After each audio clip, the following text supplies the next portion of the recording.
or I guess if you're watching this, good evening. This is Alexis Marie Chute. I am author of Expecting Sunshine and Above the Star, the first book in the 8th Island Trilogy. I am so excited to talk to you this morning because yesterday, in day 3 of this 80-day writing challenge that I've given myself, I had an awesome time. The words flowed. Oh my goodness, the energy and the feeling when I was done, it was so empowering. So like on day 1 and day 2, I was just like stuck in this, like, oh my gosh, I can't do this. I can't do this. It was like having a baby, you know? It was like, oh, that moment where you're just like, push the kid back in. I am not doing this. But yesterday, day 3 was like, the baby's coming. This is such a horrible analogy. Oh my gosh. Okay. Pretend you didn't hear that. I'm a one-take gal, so we're not going to go back and do this again. Anyways, it was just like the words flowed yesterday. It came and it was a magical feeling. And so the first 2 days, I wrote for like almost 3 hours and it was like painful. And I got like 2,000 words. Yesterday, I wrote for 80 minutes. So like an hour and 20 minutes. And I got 1,500, almost 16, no. Gosh, this is where I'm bad at math. If you watch any of my videos, you gotta make sure you take the numbers with a grain of salt because, yes, slightly dyslexic. And I know yesterday I said, oh, on day 1 I wrote 200 words in 3 hours. And I was like, when I watched it back, I'm like, oh my gosh. So please, every day I'm writing 2,000 words, even if I say 200 words, if you can interpret my craziness as 2,000 words. I'm gonna reach my goal. If I write 200 words in 3 hours, these book series will never be finished. So 2,000 words. But yeah, so yesterday I wrote in like half the time and got more than that goal. And what I think that the secret was I returned to so many of the things that have helped me in writing in the past. So I, for one, use a program called Write or Die. It took away all my distractions, no email, no internet, no little squiggly lines telling me that I cannot spell. Thank you for phonics for raising me to sound everything out. It was amazing. And so I love the distraction. I just got into the flow. I don't, when I'm in that program, I don't go back and reread what I've already written.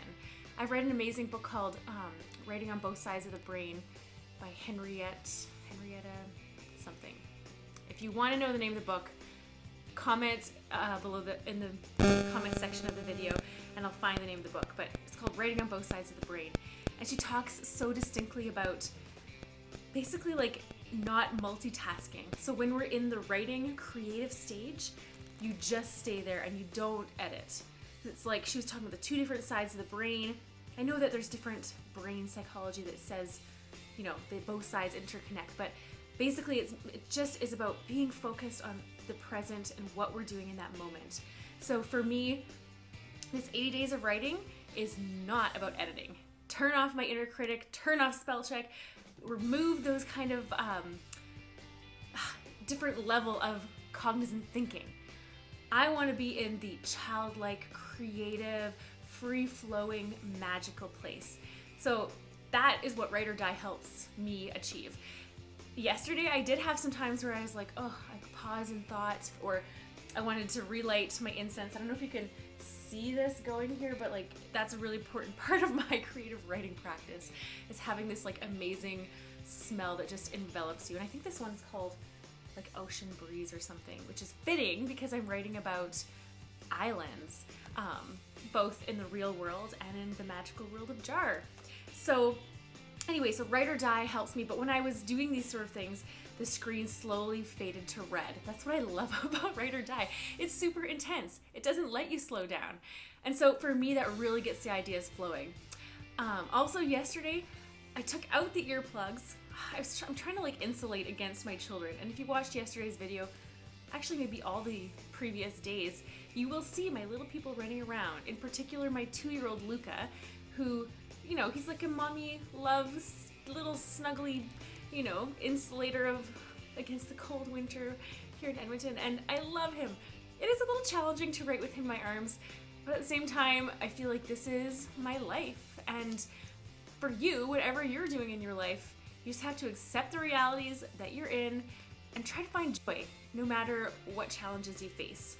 So for me, ride or die, blasting Enya and letting my kid crawl all over me, but getting lost in my story, it was so freeing and amazing.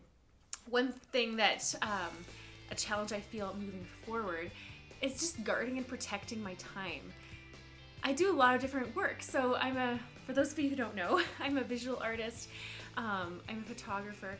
I also curate a Canadian national photography exhibition that is starting up here in like 2 weeks. We're building walls, we're mounting this huge show. I need to write press releases. I need to be inviting certain people. I need to be coordinating. We have a just so many things. Programming, the exhibition, awards. It is a huge undertaking. Anyway, that's just some of the things that I'm working on. I've also got my documentary, Expecting Sunshine, that goes along with the book. That's starting to be screened at film festivals. I've got a film festival that's in just maybe like 5 weeks. So it's out of town. And so just like there's so many different things going on in my life, and I feel this morning I was like, maybe I should not write and I could get some work done, and then, Saturday morning, then I'll like try to make up this day. But no, I am inwardly like resisting the urge to put, the administrative busy stuff, like this stuff that has to get done and it's very important. I'm trying to resist putting that as a higher priority over my art. And I think that's where, it'd be nice if I got a government grant. Like I've been applying for them for over a decade. It's just like little things like that that can help artists provide time and space to do their artwork and, maybe outsource or get a studio assistant or help in other ways. Since I don't have that, I usually work all day and then in the evenings as well. Maybe one day this will change, I'm not sure. But for now, I am just accepting that life is hectic. I'm finding the little pockets of joy wherever I can. And I'm just embracing that for me to follow and pursue my passions means sacrifice. And it means maybe a little bit less sleep, a little bit of TV time in the middle of the night instead of a Netflix evening. But, when you're passionate about something, you make time for it. So that's what I'm going to do right now. I'm going to make time for what's important to me. So thank you for joining me on this journey. Please subscribe to my YouTube channel. That would be awesome. And also subscribe to my e-news. If you can go to the website, alexismariechute.com/contact. Then you can enter your name and email address and we can keep in touch. Thank you so much. Have an amazing day and I will talk to you soon. Yay, day 4. Woo!